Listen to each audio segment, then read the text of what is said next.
Hey, what's going on, future assistant living facility owners? Just felt like dropping a little knowledge today. Just a little short shout out on purchasing a home.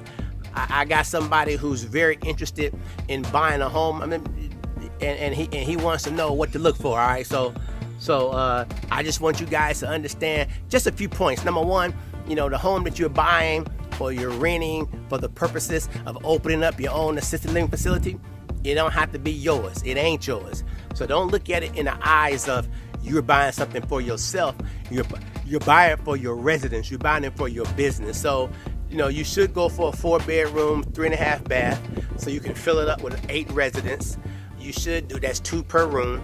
You should look for a split level, a split floor plan where you got the master on the one side and then the other beds on the other side. You should look for open floor plan where you can literally go and stand in the living room and pretty much see everybody in the house. You don't want long, dark hallways. You don't want long, narrow hallways. You should be looking for a ranch style home. No 2 stories. No 2 stories. It's more difficult to sell that to potential residents if it's a 2-story. And you do not want to move into an HOA.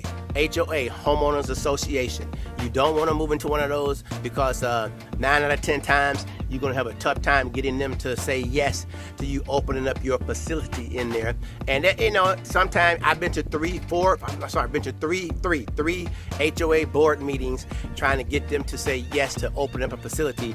We won 2 and the one we didn't. And then one we didn't win. And the one we didn't win, the guy said these exact words: "I don't want to see a bunch of old mummies walking around my neighborhood." That was his thinking. So he shut it down so the people couldn't open up a facility. So if you can help it, you don't want to mess around with HOAs. Stay away from pools. I know my house has a pool, but my house was bought for a personal home before I turned it into an ALF. So I use what's in my hand. So if you're looking, stay away from a pool. The elderly skin are very sensitive. 9 out of 10 times they're never going to get in the pool. It's going to be more liability for you anyway. Let's see what else. No stairs. Stay away from stairs. Even sloped driveways. You don't want a driveway that slopes down or slopes up too strong because it's going to be difficult getting the residents in and out in their wheelchairs. You do not want a whole lot of stairs leading up to the front door because you're going to have to put a ramp up there anyway, but if it's too steep, that's going to be challenging.